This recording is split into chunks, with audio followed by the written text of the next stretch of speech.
జై తెలంగాణ, జై తెలంగాణ.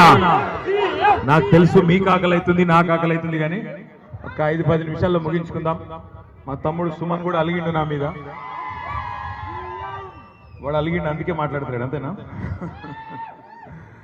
పేరు పేరున ఈరోజు ఈ కార్యక్రమానికి విచ్చేసిన మా సోదరులకి సోదరిమణులకి, ఈ కార్యక్రమానికి అధ్యక్షత వహిస్తున్న మా తమ్ముడు చెన్నూరు టైగర్, మంచిర్యాల జిల్లా పార్టీ అధ్యక్షుడు సోదరుడు బాల్కా సుమన్ గారికి, గౌరవ శాసనసభ్యులు సహచరులు అనిల్ జాదవ్ గారు, గౌరవ శాసనసభ్యురాలు సోదరి శ్రీమతి కోవా లక్ష్మి గారు, మాజీ శాసనసభ్యులు గౌరవనీయులు శ్రీ దివాకర్ రావు గారు, గౌరవనీయులు మాజీ శాసనసభ్యులు శ్రీ కోనేరు కోనప్ప గారు, మాజీ శాసనసభ్యులు కోరుకంటి చందర్ గారు, గౌరవనీయులు మన ఉమ్మడి జిల్లాకి గతంలో జిల్లా పరిషత్ ఉపాధ్యక్షులుగా పనిచేసిన సోదరులు మూల రాజిరెడ్డి గారు, టీబీజీకేఎస్ రాష్ట్ర అధ్యక్షులు గౌరవనీయులు మన జనరల్ సెక్రటరీ గౌరవనీయులు శ్రీ రాజిరెడ్డి గారు, మిరియాల రాజిరెడ్డి గారు, అట్లాగే వేదిక పైన ఆసీనులైన గౌరవనీయులైన మరి మంచిర్యాల జిల్లా మొత్తం నాయకత్వానికి, ఎవరెవరి పేరు చెప్పలేదు, ఆకలి అవుతుంది కాబట్టి ఎవరి పేరు చెప్తలేను, ఏమనుకోవద్దని కోరుతూ, అట్లాగే మొన్ననే క్యాతనపల్లిలో ముఖ్యమంత్రి గారు, మంత్రి గారు, అట్లాగే రాష్ట్రంలో ఉన్న అధికార పార్టీ యొక్క కుట్రలన్నీ ఛేదించి దాదాపుగా 51 రోజులు మరి కుటుంబాలకు దూరంగా, ప్రలోభాలకు దూరంగా, కుట్రలను ఎదుర్కొంటూ, కుతంత్రాలను ఎదుర్కొంటూ తమ్ముడు సుమన్ని, రాజిరెడ్డి గారిని జైలుకు పంపిన మొక్కవోని దీక్షతో పోరాడి చివరికి ప్రజాస్వామ్యమే గెలిచే విధంగా పనిచేసిన మా క్యాతన్పల్లి సైనికులందరికీ పేరు పేరున హృదయపూర్వకంగా, అట్లాగే మా మున్సిపల్ చైర్పర్సన్ గారికి, అట్లాగే కౌన్సిలర్లకి, ఉపాధ్యక్షులకి, ప్రత్యేకించి ఇక్కడ పొత్తు ధర్మాన్ని పాటించి పొత్తులో మరి మనకు ఇచ్చిన మాట ప్రకారం ఆనాడు మనతో నడిచిన communist party of India CPI party కౌన్సిలర్లకు, జిల్లా నాయకత్వానికి కూడా ప్రత్యేకంగా ఒకసారి గట్టిగా చప్పట్లతో వారికి అభినందనలు చెప్పాలని చెప్పి నేను కోరుతా ఉన్నా. రాజకీయాల్లో ఎన్నో చూస్తూ ఉంటాం, కానీ ఇంత నికృష్టమైన, ఇంత నీచమైన రాజకీయాన్ని మాత్రం ఎవరు కూడా చూసి ఉండరు. 22 కౌన్సిలర్ స్థానాలు ఉన్నాయి. 22 కౌన్సిలర్ స్థానాలుంటే 14 స్థానాలు మనం గెలుచుకున్నాం, అంటే అవుట్ రైట్ మెజారిటీ వచ్చింది. వచ్చిన తర్వాత చర్చనే లేదు, అక్కడేం పెద్ద చర్చించడానికి ఏం లేదు, తర్కించడానికి ఏం లేదు. చెన్నూరు మున్సిపాలిటీలో కాంగ్రెస్ కు మెజారిటీ వచ్చింది, వాళ్ళు చైర్మన్ అయినారు. క్యాతన్పల్లి మున్సిపాలిటీలో మనకు మెజారిటీ వచ్చింది, మన పార్టీకి సంబంధించిన వాళ్ళు చైర్మన్ కావాలి. కానీ ఒక్క మున్సిపాలిటీ కోసం, ఒక్క మున్సిపాలిటీకి, ముఖ్యంగా మంత్రి గారి నియోజకవర్గం కాబట్టి, మంత్రి వివేక్ గారి నియోజకవర్గం కాబట్టి, ఆయన అహం దెబ్బతిన్నది కాబట్టి ఆయన మొత్తం ఇందిరమ్మ రాజ్యాన్ని తలపించే విధంగా, ఇందిరమ్మ రాజ్యం అంటే ఆనాటి ఎమర్జెన్సీ రోజులను తలపించే విధంగా, ఏదో పక్క దేశం మీదకి యుద్ధానికి పోయినట్టు, సైనికుల కవాతు నిర్వహించినట్టు క్యాతనపల్లిలో మరి పెద్ద ఎత్తున దాదాపు 1000 మంది పోలీసులను పెట్టి, ఆనాడు మా కోవాలక్ష్మి గారు ఇన్ఛార్జ్ ఉండే, తమ్ముడు సుమన్ అక్కడనే ఉండే, వాళ్ళ ఇంటి ముంగట్టుకెళ్లే కౌన్సిలర్లను భయభ్రాంతులకు గురి చేస్తూ 1000 మంది పోలీసులతో కవాతు నిర్వహించినారు. అంత మాత్రమే కాదు, లేని కేసులు బనాయించి, ఉల్టా కేసులు మన మీదే పెట్టి, దౌర్జన్యం వాళ్ళు చేసి, రాళ్లు వాళ్ళేసి మన కౌన్సిలర్లను ఎత్తుకపోయే ప్రయత్నం చేసి, మన కౌన్సిలర్లని ప్రలోభ పెట్టి, భయపెట్టి, ఇల్లు గులగొడతామని రకరకాల బెదిరింపులు చేసి, చివరికి బ్లాంక్ చెక్కులు కూడా రాసిచ్చి, ఇగో బ్లాంక్ చెక్ ఇస్తున్నాం తీసుకో అంటే, ఎవడికి కావాలి నీ బోడి పైసలు అని చెప్పి వాళ్ళ ముఖాననే పైసలు కొట్టి ఇవాళ ప్రజాస్వామ్యాన్ని గెలిపించే విధంగా వ్యవహారం చేసిన మన కౌన్సిలర్లందరికీ నేను హృదయపూర్వకంగా సల్యూట్ చేస్తా ఉన్నా. మామూలు గెలుపు కాదు ఇది. తమ్ముడు సుమన్ని పట్టుబట్టి ఇక్కడ సుమన్ ఉంటే వాళ్ళ ఆటలు సాగవని చెప్పి తీసుకుపోయి ఇక్కడ సబ్ జైల్లో పెట్టలే, మంచిర్యాల సబ్ జైల్లోనో ఆసిఫాబాద్ సబ్ జైల్లోనో పెట్టలే, తీసుకుపోయి ఆదిలాబాద్ జైల్లో పెట్టిండ్రు. ఇక ఆ జైలుకు పోయినాం మేము, అది చెప్పతరం కానీ జైలు. కనీసం ఇక ప్రత్యేకించి దోమలు కూడా ఏర్పాటు చేసిండ్రు సుమన్ కోసం. అక్కడ దోమల పెంపకం కేంద్రం పెట్టి ఆ దోమలను కూడా ఈయన ఉన్న కాడికి పంపించి కనీసం ఓడోమోసో విడోమోసో ఉంటది, గది ఈరా అయ్యా అంటే అది కూడా ఇయ్యలే. ఆఖరికి టేబుల్ లేదు, ఫ్యాను లేదు, ఘోరాతి ఘోరమైన పరిస్థితుల్లో 16 రోజుల పాటు చివరికి ఆరోగ్యం దెబ్బతిని మందులు తెప్పియమంటే మందులు కూడా తెప్పియకుండా నీచాతి నీచంగా నికృష్టంగా ఒక మున్సిపాలిటీ కోసం నిజంగా సుమన్ని అడుక్కుంటే వివేక్ ఫోన్ చేసి తమ్మి జర నా ఇజ్జత్ పోతాంది జర ఇయ్యి అంటే మావాడే వారేస్తుండే. అది పెద్ద ముచ్చట కూడా కాదు, అది పెద్ద ముచ్చట కూడా కాదు. మాకు ఎన్నో చూసినాం గెలుపులు ఓటములు, కానీ ఇట్లా నీచమైన పని చేసినందుకు మా తమ్ముడు కూడా మొండిగా జిద్దుగా మేము పోయిన వాళ్ళందరికీ చెప్పిండు తమ్ముడు. జైలుకు పోతే ఆదిలాబాద్ జైలుకి పోతే మా అందరికి ధైర్యం చెప్పి ఏం చెప్పిండు తెలుసా? అన్నా నన్ను ఇక్కడ 16 రోజులు కాదు 20 రోజులు కాదు నేను ఉండమంటే ఇంకో సంవత్సరం ఉంటా, కానీ మీరు మా కౌన్సిలర్లకు ధైర్యం చెప్పండి, మా నాయకులకు ధైర్యం చెప్పండి, మా కార్యకర్తలకు ధైర్యం చెప్పండి. మీరు క్యాతన్పల్లి పోతారా లేకపోతే మా క్యాంపుకు పోతారా, పోయి వాళ్ళ మనోధైర్యాన్ని నింపండి అన్నా, వాళ్ళని కాపాడండి, ప్రజాస్వామ్యాన్ని కాపాడండి, ప్రజలిచ్చిన తీర్పును కాలరాసే ప్రయత్నం చేస్తున్న కాంగ్రెస్ ను ఖచ్చితంగా బుద్ధి చెప్పే విధంగా మీరు మా వాళ్ళలో ధైర్యం నింపండి అని కోరిండు తప్ప వేరేదేమి కోరలేదు. వాస్తవానికి ఈ రోజు ఈ రాష్ట్రంలో జరుగుతున్న అరాచక రాజకీయం ఒక క్యాతన్పల్లిలోనే కాదు, రాష్ట్రమంతటా ఇదే నికృష్టమైన రాజకీయం చేస్తా ఉన్నారు. ఇక్కడికి మేము ఇప్పుడు ఈ పార్టీ ఆఫీస్కి వచ్చేందుకు ఇక్కడ మూల మీద మెయిన్ రోడ్ నుంచి దిగి లోపలికి వస్తున్నాం. దివాకర్ రావు గారు చూపెట్టింది అక్కడ కుడిదిక్కు ఒక బిల్డింగ్ కూలిపోయి ఉన్నది. ఎవలది బిల్డింగ్ అని అడిగిన నేను, ఎందుకు కూలగొట్టిండ్రు, ఎవలది ఏమైంది అన్న అంటే దివాకర్ రావు గారు చెప్తున్నారు ఇది గవర్నమెంట్ ల్యాండ్ లో ఉంది అని చెప్పి, మరి ఆయన పేరేంది డి అన్నయ్య అనే ఒక సోదరుడు మన పార్టీకి మద్దతుదారుడుగా ఉండడని చెప్పి సింగరేణి కార్మికుడు ఆయన ఇల్లు మొత్తం 4 అంతస్తులో 3 అంతస్తులో మొత్తం కుప్పగులగొట్టి, మరి ఎందుకు గులగొట్టిండ్రు అంటే అదంతా గవర్నమెంట్ ల్యాండ్ ఉందని గులగొట్టిండ్రు అన్నారు.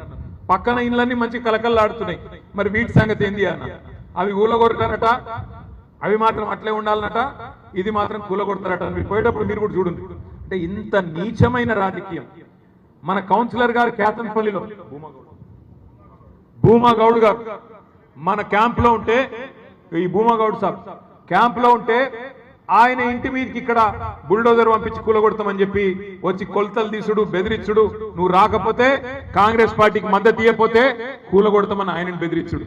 ఎంత నికృష్టమైన రాజకీయం అంటే, మంత్రి గారు ఉన్నారు, ఎంపీ గారు ఉన్నారు కౌన్సిల్ హాల్లో, మన మహిళా కౌన్సిలర్లతో కాంగ్రెస్ కౌన్సిలర్లు వచ్చి అసభ్యంగా ప్రవర్తిస్తే చిరునవ్వులు చిందిస్తూ కూర్చున్నాడు తప్ప మంత్రి గారు ఎంపీ గారు కనీసం వాళ్ళని ఆపే ప్రయత్నం కూడా చేయలే. ఇంత గలీజు రాజకీయం, మన వాళ్ళ చేయిలు పట్టుకోవడం, మన వాళ్ళతో అసభ్యంగా ప్రవర్తించడం, ఇంత నికృష్టమైన రాజకీయం చేసి మరి వాళ్ళు ఏం సాధిస్తాం అనుకుంటున్నారో నాకైతే అర్థం కావట్లేదు.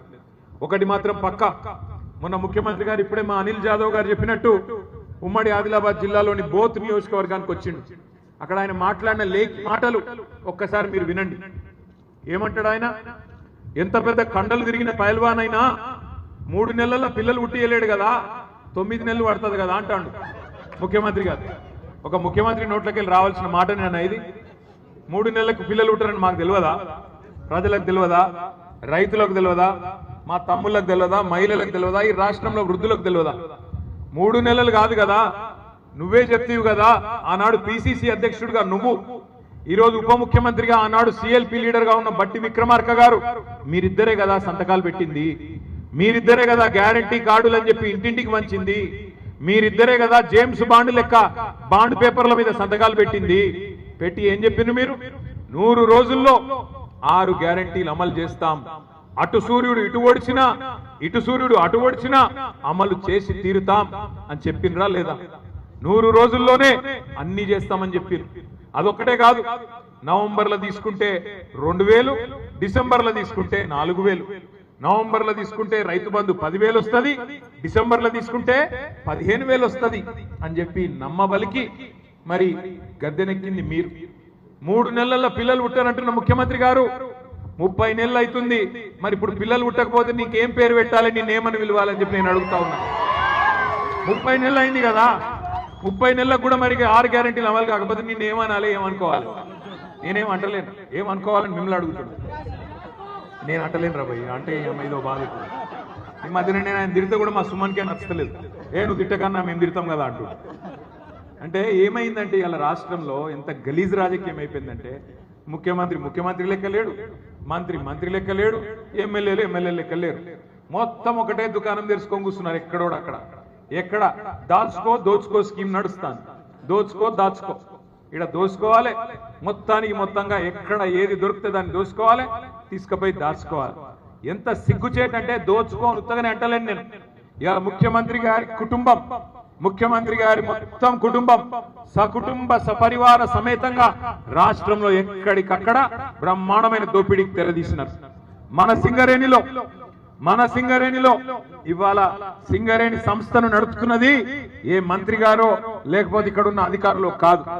ఇక్కడ ముఖ్యమంత్రి గారి కుటుంబంలో ఆయన బావమరిది సృజన్ రెడ్డి కనుసన్నల్లో సింగరేణిలోని ప్రతి కాంట్రాక్టు ఇక్కడ ఆయన్నే చూస్తా ఉన్నాడు. మీకు తెలుసు సింగరేణిలో భారతదేశంలో ఎక్కడ లేని విధంగా సైట్ విజిటేషన్ సర్టిఫికెట్ అని కొత్త స్కీమ్ పెట్టింది. అంటే ఏంటంటే ఎరికేనా, సింగరేణి లెవెల్లో టెండర్ వేయాలంటే సైట్ విజిట్ కు రావన్నట్టు. వాడు జార్ఖండోడు కావచ్చు, బెంగాలోడు కావచ్చు, మహారాష్ట్రోడు కావచ్చు, తమిళనాడు కావచ్చు, దేశంలో ఎక్కడున్నాడు అని కావచ్చు, ప్రపంచంలో ఎక్కడోడన్నా కావచ్చు, వాడు సింగరేణికి రావాలి. వచ్చి ఏం చేయాలి? సైట్ విజిట్ చేయాలి. చేసినాక ఏం చేయాలి? ఇక్కడ ఉన్న వాళ్ళకు సంతకం పెట్టి ఇవ్వాలి. ఏమని? అయ్యా ఇగో ఇది నా పేరు, ఇది నా వివరం అని రాసి ఇవ్వాలి. తర్వాత వీళ్ళు ఏం చేస్తారు? ఆయనకు ఫోన్ చేస్తారు. ఫోన్ చేసి నేను ముఖ్యమంత్రి బామ్మరిది మాట్లాడుతున్నా, నువ్వు టెండర్ వేయొద్దు అని వీడు హుంకరిస్తాడు. ఆయన ఇంటే ఓకే, వినకపోతే ఆ సర్టిఫికెట్ ఇయ్యరు. ఆ సైట్ విజిట్ సర్టిఫికెట్ ఎవరు ఇవ్వాలి? నువ్వు విజిట్ చేసినట్టు సింగరేణి సంస్థ ఇవ్వాలి. మరి వాళ్ళు వినకపోతే, మాట వినకపోతే, మేము చెప్పినట్టు లొంగకపోతే మీకు ఆ సర్టిఫికెట్ ఇయ్యమని చెప్పి ఇవాళ కుంభకోణాలకు తెరలేపిందే ముఖ్యమంత్రి గారి కుటుంబం. సృజన్ రెడ్డి అని ముఖ్యమంత్రి గారి బావమరిది ఇవాళ మొత్తం సైట్ విజిటేషన్ సర్టిఫికెట్ అడ్డం పెట్టుకొని సింగరేణిలో వేల కోట్ల కుంభకోణానికి పాల్పడితే దాని మీద ముఖ్యమంత్రి మాట్లాడాడు, ఉప ముఖ్యమంత్రి మాట్లాడాడు, మంత్రి గారు అంతకంటే మాట్లాడరు. కానీ దేని మీద మాట్లాడుతున్నారు? ఎంత సిగ్గుచేటు. ఇక్కడున్న మా తమ్ముళ్ళు అడుగుతున్నారు, అన్నా మెడికల్ బోర్డు గురించి మాట్లాడు, ఇన్వాలిడేషన్ గురించి మాట్లాడు. ఆనాడు కేసీఆర్ గారి ప్రభుత్వంలో 16,000 మందికి మనం మెడికల్ బోర్డు ద్వారా వారసత్వ ఉద్యోగాలకు ఏదో కోర్టు చిక్కుంటే ఈ రకంగా ఇవ్వడం జరిగింది.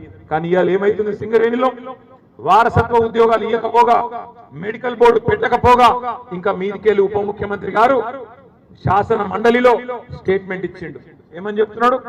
మనం గతంలో ఇచ్చిన 16,000 ఉద్యోగాల మీదనట ఏసీబీ విచారణ, విజిలెన్స్ విచారణ ఈ ప్రభుత్వం జరిపిస్తుందట.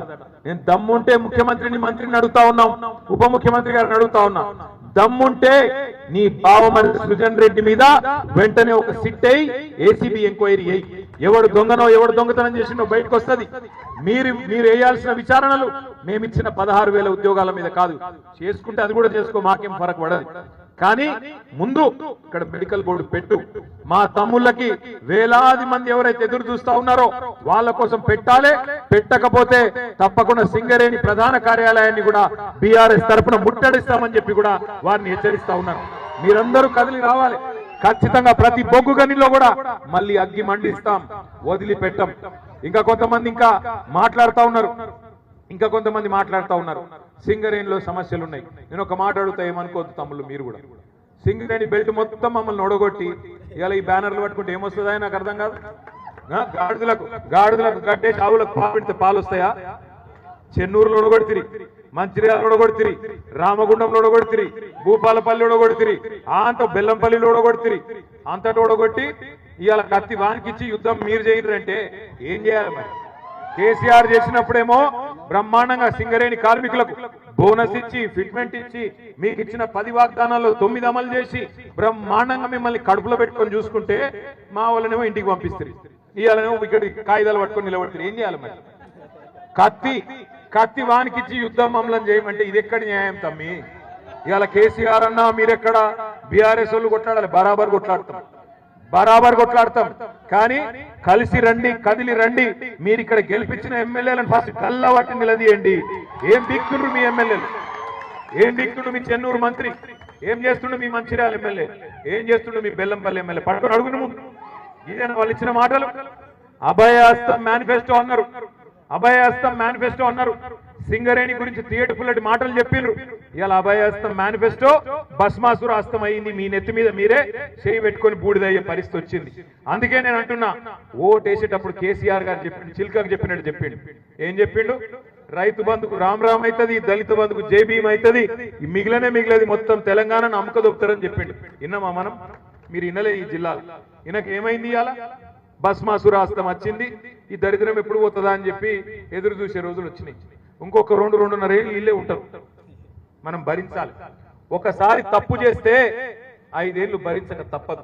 అందుకే బాయిల పడుతున్నామా, బొందల పడుతున్నామా ఏ చూసుకోకుండా ఎలక్షన్ రాగానే ఆగమాగమురికి అడ్డమైన వాళ్ళకి ఓట్లేస్తే ఇదే అవుతుంది. దయచేసి నేను మా సోదరులను కూడా కోరుతా ఉన్నా, నిరాశ పడకండి. గల్లా బట్టి నిలదీసి ఖచ్చితంగా మళ్ళీ బోర్డు పెట్టించి మీకు ఉద్యోగాలు ఇప్పించే బాధ్యత కూడా మేమే తీసుకుంటాం. తప్పకుండా మీకోసం కొట్లాడతాం. కానీ మీరు ముందు గెలిపించిన ఎమ్మెల్యేలను మీరు అడగండి, పోయి రిప్రజెంట్ చేయండి, గట్టిగా అడగండి. వారసత్వ ఉద్యోగాలు అట్లాగే కొన్ని పేర్ల విషయంలో కూడా కొంత ఆ మారు పేర్ల విషయం కూడా ఉంది. ఇవన్నిటినీ కూడా తప్పకుండా పరిష్కారం జరగాలి అంటే మీరు మాకు అండగా నిలబడండి. మా తమ్ముడు సుమన్ నాయకత్వంలో, మా రాజిరెడ్డి గారి నాయకత్వంలో, మొత్తం టీబీజీకేఎస్ ఆధ్వర్యంలో, అదేవిధంగా బీఆర్ఎస్ పార్టీ ఆధ్వర్యంలో ప్రతి బొగ్గుగనిలో ప్రతి డివిజన్ లో తప్పకుండా మేము గల్లమెత్తుతాం. మీరు మాతో కలిసి రండి. ఈ ప్రభుత్వం ఇవాళ ఇస్తున్న మాటలు మరి మాటలు ఇస్తున్న హామీలు చూస్తే నవ్వాలను ఏడవాలను తెలుస్తలేదు. మింగ మెతుకులేదు కానీ మీసాలకు సంపెంగ నూనె పెట్టిండేట వెనకటికేవడం. రేవంత్ రెడ్డి కథ గట్లే ఉంది. 1 కోటి మంది మహిళల్ని కోటీశ్వరులు చేస్తారట ఈ మొగోడు. 1 కోటి మంది మహిళల్ని కోటీశ్వరులు చేస్తారట. ఎట్లా చేస్తావురా అయ్యా? మరి 1 కోట్లు అంటే ఎన్ని $1 ట్రిలియన్ నీకు ఎరికేనా అని మన అసెంబ్లీలో అడిగిన నేను. 1 కోటి మందిని కోటీశ్వరులు అంటే 1 కోటి కోట్లు. 1 కోటి కోట్లలో ఎన్ని సున్నాలు ఉంటాయో కనీసం తెలుసా రేవంత్ రెడ్డికి? ఏమి తెలియదు. నరకుడే ఏది పడుతుంది. 2500 ఇస్తా, 4000 ఇస్తా, స్కూటీ ఇస్తా, తులం బంగారం ఇస్తా, 15,000 ఇది ఇస్తా, 16,000 అది ఇస్తా, ఇష్టం వచ్చినట్టు నరికిండు. ఇలా కుర్చీలకి కూర్చున్నాడు. ఏం చేయాలనో తెలుస్తలేదు. ఏమంటాడు ఇప్పుడు? నేను లంకె బిందెలు ఉంటాయనుకొని వచ్చినా, ఇక్కడ లంకె బిందెలు లేవు. నువ్వు గట్టిగా అడిగినావు అనుకో, ఏమైరా బై చెప్తీవి కదా, నవంబర్లో రైతు బంధు 10,000, డిసెంబర్లో 15,000, ఏం సంగతి తమ్మి అంటే నీ లాగుల తొండలు ఇస్తా అంట. గట్టిగా అడిగినావు అనుకో, మహిళలకు ఎప్పుడు ఇస్తావురా అయ్యా 2,500 100 రోజులనే ఇస్తా అంటివి కదా మహాలక్ష్మి ఏడవాయి అంటే నీ గుడ్లు వీకి గోటీలాడుతా. ఇదే ఆయనకు తెలిసిన భాష. గుడ్లు వీకుడు, గోటీలాడు, లాగుల తొండలిడ్సుడు, నిన్నగాక మొన్న 3 నెలల పిల్లలు గంటరానుడు. ఈ ఒక ముఖ్యమంత్రి మాట్లాడే మాటలా? గింత లేకి ముఖ్యమంత్రి, గింత చెండాలపు ముఖ్యమంత్రి నాకు తెలిసి భారతదేశంలో ఎవడు లేడు. గింత పెద్ద ఎత్తున దోసుకుంటున్న ముఖ్యమంత్రి కూడా భారతదేశంలో ఎవడు లేడు. అందుకే దయచేసి మిమ్మల్ని కోరేది నేను, రేపు మళ్ళా వస్తాయి జిల్లా పరిషత్ ఎలక్షన్లు వస్తాయి, అట్లాగే సహకార ఎన్నికలు వస్తాయి, సింగరేణి ఎన్నికలు వస్తాయి. ఆగం కాకుర్రి మళ్ళొక్కసారి. మళ్ళా గిట్లనే ఎలక్షన్ రాగానే వాడో 1000 రూపాయలు ఇయ్యా, వీడో 2000 ఇయ్యా, వాడో చాక్లెట్, వీడో పిపర్మెంట్ జేబులో పెట్టగానే మళ్ళా ఆగమై ఎప్పటి లెక్క మళ్ళా బొందలు పడితే కాపాడేందుకు ఎవరు ఉండరు. ఈ రాష్ట్రాన్ని సాధించిన నాయకుడు, ఈ రాష్ట్రాన్ని 10 ఏళ్ల పాటు భారతదేశంలో అగ్రగామిగా నిలబెట్టిన నాయకుడు ఎవరు? ఒక ఆయననే మనకు శ్రీరామ రక్ష. మళ్ళీ కేసీఆర్ గారిని తెచ్చుకోవాలి. 2028లో ఖచ్చితంగా ముఖ్యమంత్రి చేసుకోవాలి. ఈ రాష్ట్రంలో ఉండే రైతుల ముఖంలో చిరునవ్వు చూడాలి అంటే, ఈ రాష్ట్రంలో ఉండే సింగరేణి కార్మికుల ముఖాల్లో చిరునవ్వు చూడాలి అంటే, ఈ రాష్ట్రంలో ఉండే పేదల ముఖంలో సంతోషం మళ్ళీ కనబడాలి అంటే తిరిగి కేసీఆర్ రావాల్సిందే. ప్రజాస్వామ్యం బతకాలి తెలంగాణలో అంటే తిరిగి కేసీఆర్ రావాల్సిందే. ఈ విషయంలో ఇంకొక మాట కూడా నేను చెప్పాలి. కాంగ్రెస్ వాళ్ళు ఇట్లున్నారు, బీజేపీ వాళ్ళు ఏమైనా చక్కగా ఉన్నారంటే వాళ్ళు ఏం చక్కగా లేరు. ఇంత అవుట్ రైట్ గా రేవంత్ రెడ్డి దోపిడీ చేస్తుంటే సింగరేణిలో మనం అడిగినాం, అయ్యా మీ వాటా కూడా ఉన్నది, కేంద్ర ప్రభుత్వమా మీకు కూడా 49% ఉన్నది, మీరెందుకు అడ్డుకుంటలేరు ఈ కుంభకోణాలను? మీరెందుకు 1000 కోట్ల దోపిడీ జరుగుతుంటే గమ్మునున్నారు? సిబిఐ ఎంక్వైరీ ఏంటి అంటే మేమే బెబ్బెబ్బే, ఇద్దరు దొందే, ఇద్దరు చీకటి దోస్తులు ఒకరినొకరు కాపాడుకుంటా ఉన్నారు. ముఖ్యమంత్రి బావమరిదికి ఇక్కడ సింగరేణిలో టెండర్లు వస్తుంటే ముఖ్యమంత్రి బావమరిదికి ఇక్కడనే వస్తున్నాయి అనుకునేరు మీరు టెండర్లు. కేంద్ర ప్రభుత్వ పథకం అమృత్లో కూడా ఇదే ముఖ్యమంత్రి బావమరిది సృజన్ రెడ్డికి 100 కోట్ల కాంట్రాక్టులు వస్తాయి. బీజేపీ ఎంపీలకు ముఖ్యమంత్రి గారు తెలంగాణలో కాంట్రాక్టులు ఇస్తారు. అట్లా మంచిగా ఇచ్చిపుచ్చుకునే బంధం కాంగ్రెస్ బీజేపీ కలిసి నడుస్తా ఉన్నారు. అందుకే ఒకరి దోపిడీ ఒకరు బయట పెట్టకుండా బ్రహ్మాండంగా కాపాడుకుంటా ఉన్నారు. ప్రధానమంత్రి వస్తాడు ఢిల్లీకి వెళ్ళి, వచ్చి పెద్ద మీటింగ్ లో చెప్తాడు, ఈ రాష్ట్రంలో RR ట్యాక్స్ వసూలు చేస్తున్నారు, బిల్డర్ల కాడ, కాంట్రాక్టర్ల కాడ, సింగరేణి అక్కడ సింగరేణిలో పనిచేసే కాంట్రాక్టర్ల కాడ ఆర్ఆర్ ట్యాక్స్ వసూలు చేస్తున్నారు అంటాడు. ఏంటిది ఆర్ఆర్ ట్యాక్స్ అంటే? రాహుల్ రేవంత్ ట్యాక్స్ అంటాడు. మరి చెప్పి కూడా సంవత్సరంన్నర 2 సంవత్సరాలు అయిపోయాయి ప్రధానమంత్రి చెప్పి. మరి 2 సంవత్సరాలు అయిపోయినా కూడా ఎందుకు విచారణకు ఆదేశిస్తలేడు ప్రధానమంత్రి గారు? హోంమంత్రి అమిత్ షా వస్తాడు, తెలంగాణ ఏటీఎం గా మారిపోయింది, కుంభకోణాలు చేస్తున్నారు కాంగ్రెస్ వాళ్ళు, ఏటీఎం అయిపోయింది తెలంగాణ కాంగ్రెస్ పార్టీకి అంటాడు. మరి దొంగలు ఎవరు పట్టుకోవాలి? హోంమంత్రి పట్టుకోవాలనా లేదా? పోలీసుడే పట్టుకోవాలి కదా. మరి దొంగను పట్టుకునే పోలీసులకు అధ్యక్షుడిగా ఉన్న హోంమంత్రి ఇలా ఆయన వచ్చి ఏటీఎం గా మారిందంటాడు తప్ప కార్వాయి చేయడు, విచారణ జరిపించడు. ఒకళ్ళ దొంగతనం ఒకళ్ళు బయట పడకుండా మంచిగా భద్రంగా కాపాడుకుంటా ఉన్నారు. ఇంకా దాని మీదకెళ్ళి ఒక కొత్త కుట్ర. ఇంత బ్రహ్మాండంగా గోదావరి నది మీద కేసీఆర్ గారి నాయకత్వంలో కాళేశ్వరం ప్రాజెక్టు మనం కట్టుకుంటే ఆ కాళేశ్వరాన్ని వాడు కూలేశ్వరం అయిపోయింది అంటాడు. 1,00,000 కోట్లు కొట్టుకపోయినా అబద్ధాలు మాట్లాడతారు. లక్షల కోట్లు అప్పు అయిపోయింది తెలంగాణలో అని చెప్పి తప్పుడు మాటలు మాట్లాడతారు. ఇట్లా ప్రజలను ఇంకా కూడా 2.5 సంవత్సరాలు గడిచిన తర్వాత కూడా 3 బడ్జెట్లు ప్రవేశపెట్టిన తర్వాత కూడా 3 నెలల్లో అమలు చేస్తామన్న హామీలు అమలు చేయకపోగా ఇంకా కూడా ప్రజలను మళ్ళీ బుకాయించే ప్రయత్నం చేస్తా ఉన్నారు కాంగ్రెస్ బీజేపీ 2 పార్టీలు కలిసి. కాళేశ్వరాన్ని ఇవాళ కూలేశ్వరం అయిపోయిందంటున్న సన్నాసులు నేను అడుగుతా ఉన్నా. 2014 ముందు తెలంగాణలో పండిన పంట ఎంత? 2021-22లో పండిన పంట ఎంత? కాంగ్రెస్ ప్రభుత్వం ఉన్నప్పుడు ఆనాడు తెలంగాణ ప్రాంతంలో 2014 ముందు దుర్భిక్షమైన పరిస్థితులు ఉన్నమాట వాస్తవం కాదా? తెలంగాణలో పంటలు ఎండిపోయి నీళ్లు లేక ఆఖరికి బోర్ల మీద ఆధారపడ్డ రైతులు బొక్కబోర్ల పడ్డ మాట వాస్తవం కాదా? తెలంగాణలో ఆనాడు 24 లక్షల మెట్రిక్ టన్నులు పండే పరిస్థితి నుంచి కేసీఆర్ వచ్చినాక 1,50,00,000 మెట్రిక్ టన్నులు పండిన మాట వాస్తవం కాదా? భారతదేశం మొత్తంలోనే పంజాబ్ ను హర్యానాను తలదన్ని నెంబర్ 1 రాష్ట్రంగా తెలంగాణ నిలిచిన మాట వాస్తవం కాదా? ఇది కాళేశ్వరం పుణ్యం కాదా? ఇలా మాట్లాడుతున్నారు. ఇక్కడికి వచ్చి ఆదిలాబాద్ జిల్లాకు వచ్చి తుమ్మిడి అట్టి కడతాం. ఎక్కడ కడతావు కనీసం ఐడియా ఉందా? డిపిఆర్ ఉందా? పక్కన మహారాష్ట్రతో ఒప్పందం అయిందా? ఎన్ని మీటర్లకు కనీసం అంగీకారం అయిందా? ఏది లేదు. బడ్జెట్ లో పెట్టింది 52 కోట్లు, కానీ కడతాం ఏక్తాం పీక్తాం అనే మాటలు మాత్రం కోటలు దాటుతా ఉన్నాయి. బడ్జెట్ చూస్తే మీరు చూడండి కావాలంటే జర్నలిస్ట్ మిత్రులు, 52 కోట్లు మాత్రమే పెట్టినారు.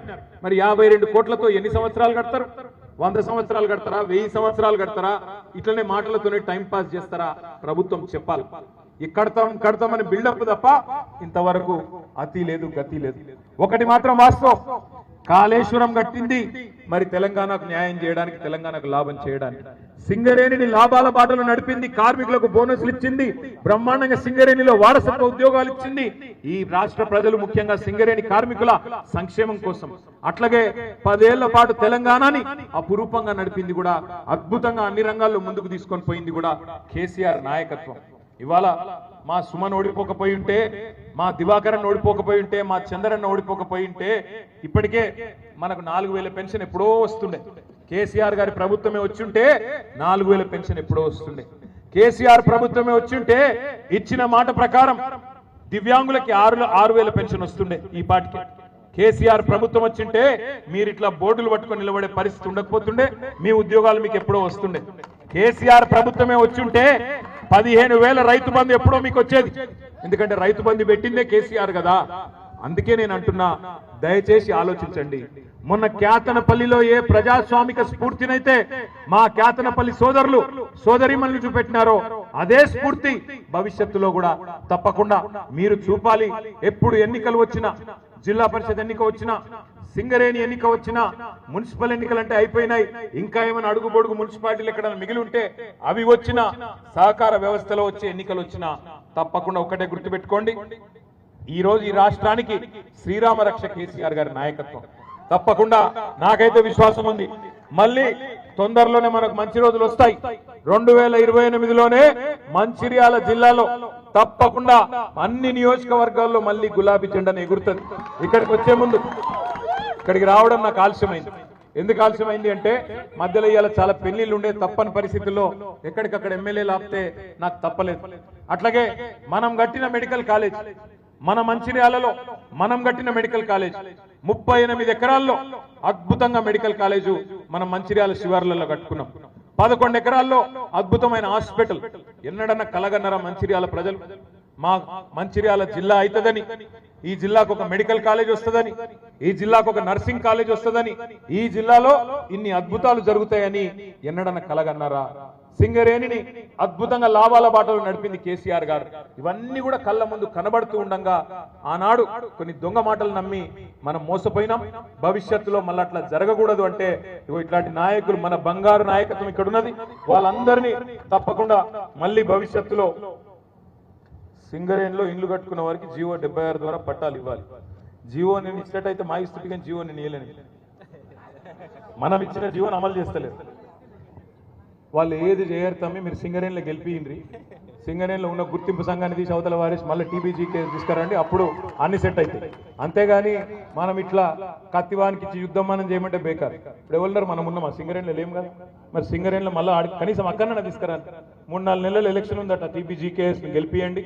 అన్ని డివిజన్లలో టీబీజీకేఎస్ ఏకపక్షంగా గెలుచుకొస్తే అప్పుడు ఆటోమేటిక్గా సింగరేణిలో కూడా భయపడతారు. అంతేగాని అట్లా కాదు ఇట్లా అంటే మనం ఎవరికో జీవో ఇచ్చినాం నువ్వు అమలు చేయండి, వాడెందుకు చేస్తాడు? వాని మెడ మీద కత్తి పెట్టి అడగాలంటే టీబీజీ కేసు గెలవాలి. దయచేసి మళ్ళొక్కసారి నేను విజ్ఞప్తి చేస్తా ఉన్నా, ఇప్పటికీ బాగా ఆలస్యమైంది. తమ్ముడు సుమన్ గాని మిగతా నాయకత్వం, మంచిర్యాల జిల్లా నాయకత్వం నన్ను మన్నించాలి. సుమన్ కూడా అలగొద్దు, ఎందుకంటే ఆలస్యంగా వచ్చినా అలిగిండు. ఆడ చిన్నయ్య గారి బిడ్డ పెళ్ళుండే, దాంతోపాటు మధ్యలో మెడికల్ కాలేజ్ కూడా. ఎందుకంటే వీళ్ళకి అలవాటు కాంగ్రెస్ వాళ్ళకి, మనం కట్టిన బిల్డింగ్లకు ఆయన రంగులు పూసి రిబ్బన్ కట్ చేసి మేమే కట్టినామని చెప్తారు లంగల్ వాళ్ళు. అందుకే మనది మనం కట్టినామని చెప్పుకోవాలి కనీసం అని చెప్పి దివాకర్ అన్న చెప్పి ఆడికి పోయిన తప్ప వేరే ఉద్దేశం కాదు. మళ్ళొక్కసారి మా కేతనపల్లి దయచేసి మీ ఇక్కడ వేదిక మీద ఉన్న నాయకులకు నా ప్రార్థన, మీరందరూ ఆగమాగం చేయకుండ్రి. నేను మెయిన్గా వచ్చింది కేతనపల్లి మున్సిపల్ చైర్పర్సన్ గారిని, కౌన్సిలర్లకు సన్మానం చేసినందుకు. అది సభ్యంగా అయ్యేటట్టు చేయండి, ఎందుకంటే వాళ్ళు మామూలు కాదు. కోట్ల కోట్ల ప్రలోభాలు పెడితే కూడా లొంగలేదు, కోట్ల రూపాయలు ఇస్తామంటే లొంగలేదు. అట్లాంటి వాళ్ళకు ఒకసారి గట్టిగా చప్పట్లతో హృదయపూర్వకంగా అభినందనలు తెలియజేస్తూ మళ్ళొకసారి ఆలస్యంగా వచ్చినందుకు మన్నించాలని కోరుతూ, తప్పకుండా మంచిర్యాలలో మళ్ళీ గులాబీ జెండా ఎగరాలని ఆకాంక్షిస్తూ పేరు పేరున అందరికీ నమస్కారం. జై తెలంగాణ.